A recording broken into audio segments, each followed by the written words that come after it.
행복한 교회 승리하는 성도 여러분, 남가주 은혜로 교회에 오신 것을 환영합니다. 오늘은 177번째 함께하는 153 11월 11일 수요일 순서입니다. 늦가을 혹은 겨울 초입에 김장을 하게 되죠. 김치를 담글 때 꼭 배추를 절이게 됩니다. 적당히 소금이 들어간 그 물에 배추를 넣어서 어느 정도 시간을 지나게 하는데요. 그러면 빳빳하게 살아있던 배춧잎이 풀이 죽어서 나옵니다.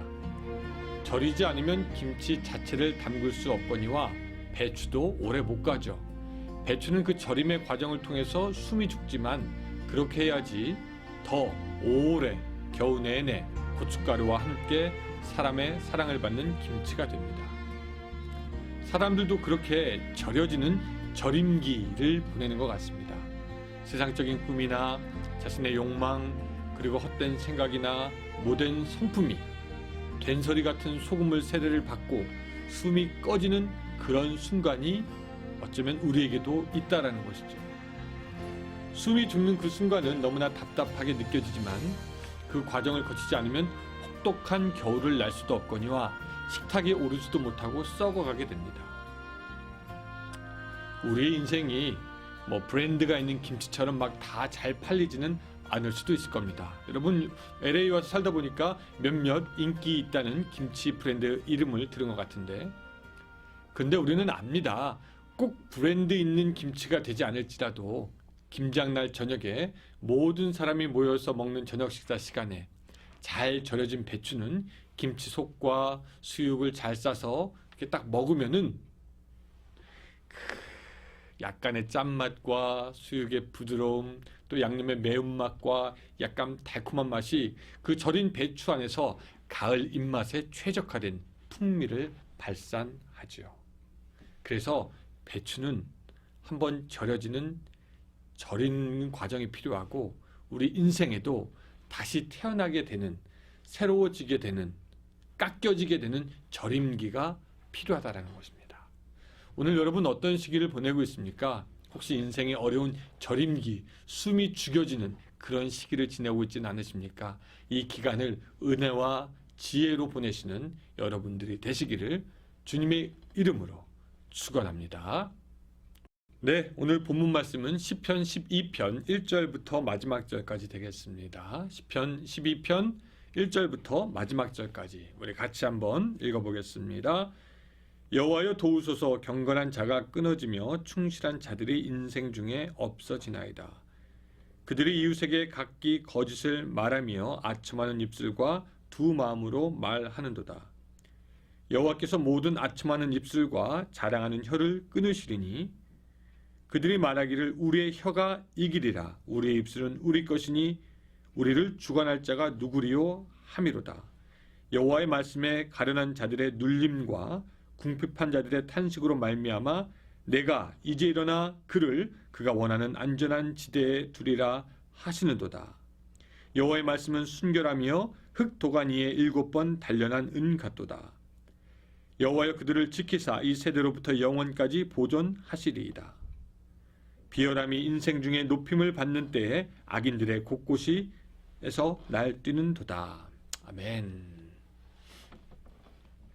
오늘 본문에서 다윗은 그 마음에 근심이 있었습니다. 그것은 어떤 거냐면 말에 대한 것이었습니다. 다윗은 그가 군대나 원수로부터 육체적인 위협을 받고 죽음의 위기도 만났겠지만 그에 못지않게 그를 회방하는 원수들의 비방과 거짓 모함도 많이 들었습니다. 우리 성경에 보면은 시므이가 다윗을 비방하는 장면이 나오기도 하죠. 악한 자들의 특징은 자기들의 악한 행위를 정당화하기 위해서 거짓말한다라는 것입니다. 비방합니다. 다른 사람들을 위험에 처하게 하거나 욕을 보이기 위해서 거짓말합니다. 또 자기의 잘못을 가리기 위해서 다른 사람을 속이고 또한 말로 해하려고 합니다. 그 악한 자들과 그 입술의 특징이 뭐냐면 4절에 나와 있습니다. 그들이 말하기를 우리의 혀가 이기리라. 우리 입술은 우리 것이니 우리를 주관할 자 누구리요 함이로다 라고 그들은 말하고 있습니다. 아마 여러분들도 그렇게 입이 악한 사람들 만나본 적이 있으리라 생각합니다. 입 벌리면 거짓말하고 진실성은 없고 거기에 대해서 다른 사람의 욕과 비방, 악한 말을 쉬지 않고 그래서 차마 곁에서 들어주기도 힘든, 그러나 또 자기가 막상 비방하던 사람을 앞에서 만나면 그 태도가 확 변하는, 그렇게 개인적으로 악한 입을 갖고 있는 사람들이 있지만 또 지금에는 보니까 이런 공적인 부분에서 쉴 새 없이 악을 말하고 사람을 선동하고, 특별히 인터넷 같은 데 보면 가짜 뉴스라고 해서 미디어에서도 사실 관계를 제대로 체크하지도 않고 자신들의 정치적인 입장에 따라 있지도 않은 말을 계속해서 뱉어내는 참 그런 가증스러운 입술들을 지금 우리가 많이 봅니다. 그들의 어리석은 생각은 뭐냐면 우리 입술이 이길 것이라는 것입니다. 그렇게 악과 거짓이 퍼져 있는 세상을 다윗은 8절처럼 얘기하는데요. 비열함이 인생 중에 높임을 받는 때에 악인들이 곳곳에서 날뛰는도다. 여러분, 지금이 바로 그런 때 같습니다.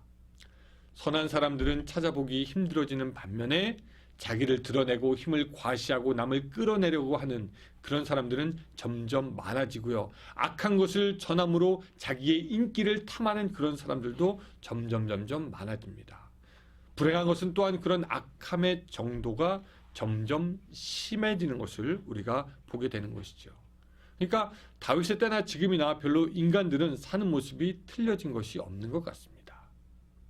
그런 때에 다윗은 두 가지를 지적하고 있는데요. 첫 번째, 하나님께서 끝장낼 거라는 겁니다. 2절과 3절. 그들이 이웃에게 각기 거짓을 말하며 아첨하는 입술과 두 마음으로 말하는도다. 여호와께서 모든 아첨하는 입술과 자랑하는 혀를 끊으시리니. 예, 여호와께서 끊으시고 끝내실 겁니다. 여러분, 거짓말로 하는 그런 악한 말들은 무서운 동물의 박제 같습니다.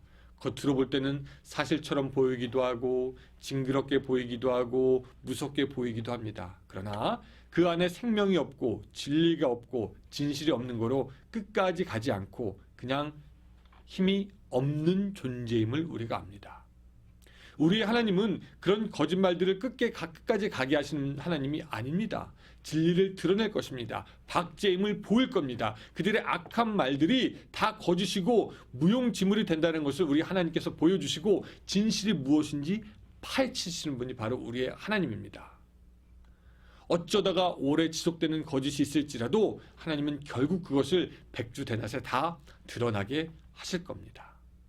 그래서 우리는 악인들이 그 침을 튀기며 거짓을 말한다고 해도 두려워하지 않습니다. 하나님께서 악인들의 거짓을 미워할 뿐만 아니라 그들의 혀를 끊으실 것이기 때문입니다. 그런데 우리가 또 기억해야 하는 것은 우리 역시 그 하나님의 감찰하시는 눈앞에서 자유롭지 않다라는 것입니다. 오늘 우리가 거짓으로 이야기할 때, 우리가 누군가를 해하려고 말을 할 때, 우리들 마음에 참된 것이 아닌 거짓을 이야기할 때 하나님은 우리에게도 향하여서 징계의 손을 펼칠 것이며 우리를 향하여서도 대적하여 일어나실 것입니다. 하나님의 일하심은 믿지 않는 세상의 사람들에게 그런 사람들의 거짓을 드러낼 뿐만 아니라 오늘 믿는 우리들이 죄로 말미암아 거짓말하는 것, 거짓된 것도 그런 모든 행위들도 드러나게 하실 것입니다. 하나님은 아나니아와 삽비라가 사람들 앞에서 거짓말했을 때 엄하게 징계하셨음을 우리가 기억해야 합니다. 어쩌면 믿는 우리가 더욱 엄하게 하나님 앞에 책망받게 될지 모르겠습니다. 그래서 사랑하는 여러분, 우리는 거짓말을 할 수도 없고 다른 사람을 해하는 말은 더더욱 할 수가 없습니다. 하나님과 사람 앞에서 참된 것을 말하고 사람을 살릴 수 있는 말을 하는 여러분들이 되시기를 바랍니다. 두 번째, 다윗은 하나님의 말씀의 진가, 하나님 말씀의 참됨을 말하고 있습니다. 자, 6절입니다. 여호와의 말씀은 순결하며 흙 도가니에 7번 단련한 은 같도다 말씀하고 있습니다. 은이 도가니 속에서 걸러지고 그렇게 단련되는 시간들을 통해서 불순물이 없어지고 아주 순수한 은만 나오게 되는 것이죠. 하나님의 말씀이 그렇게 단련된 은같이 순수하다라는 것을 우리에게 말씀하고 있고 깨끗하다는 것을 우리에게 말씀하고 있는 것입니다. 오염된 물을 먹거나 씻거나 오염된 물에서 수영을 하면 사람들이 병이 들거나 아프거나 더럽거나 이상이 생깁니다. 세상의 말과 세상의 생각들은 이미 죄로 오염되어서 그것을 말하면 말할수록 우리들의 심령은 더러워질 수밖에 없지만 하나님의 말씀은 순수하고 깨끗하기 때문에 마시면 마실수록 우리를 살리고 그것으로 씻으면 씻을수록 우리는 더욱더 깨끗해지는 것입니다. 오염된 물과 같지 않아서 가까이 하면 가까이 할수록 깨끗하게 되고 우리가 살 수 있는 것이 바로 하나님의 말씀, 순전한 은과 같은 하나님의 말씀이 되는 것입니다. 여러분, 깨끗한 물의 근원을 갖고 있다는 것은 인간이 살아가는데 정말 중요한 요소 중에 하나인데 순전한 하나님의 말씀을 갖고 있다는 것도 우리 영혼이 살아가는데 절대적으로 필요한 것이고 그 말씀을 대하면 대할수록 우리는 살아나게 되는 것이죠. 홍수가 날수록 마실 물은 없어진다고 합니다. 많은 악한 말들이 범람하는 이때 우리 입에서는 악한 말, 거짓의 말이 나오지 않도록 해야 할 뿐만 아니라 더욱 하나님의 순전한 말씀에 집중하고 그 말씀을 우리 가운데 가까이 함으로 말미암아 우리들의 심령이 새로워지고 하나님의 말씀으로 충만해졌으면 좋겠습니다. 오늘 하루 거짓된 말에서 떠나서 하나님의 말씀으로 새로워지는 여러분들의 삶이 되시기를 주님의 이름으로 축원합니다. 기도하겠습니다. 하나님, 우리들의 입술에서 얼마나 거짓되고 악한 말들이 그동안 나왔는지 생각하여 봅니다. 남을 정죄하고 속이고 거짓된 것을 말했던 우리들의 입술, 주님 용서하여 주시고 앞으로 우리 입술이 하나님을 위해서 사용되어질 뿐만 아니라 이제는 그러한 세상의 말들 하는 것보다 하나님의 말씀에, 그 순전한 하나님 말씀에 더욱더 집중해서 사는 우리의 삶이 될 수 있도록 도와주시옵소서. 오늘 하루 살아가면서 세상의 말, 악한 말로 우리들의 심령과 우리들의 입을 채울 것이 아니라 오직 하나님의 말씀으로 우리들의 심령과 우리들의 입을 채워가는 오늘 하루, 그래서 하나님을 더욱 닮아가는 오늘 하루가 되게 하여 주시옵소서. 예수님의 이름으로 기도드리옵나이다. 아멘. 예, 감사합니다. 또 30분 우리가 기도함으로 하나님께 나아가도록 하겠습니다. 오늘 하루 승리하시기 바랍니다.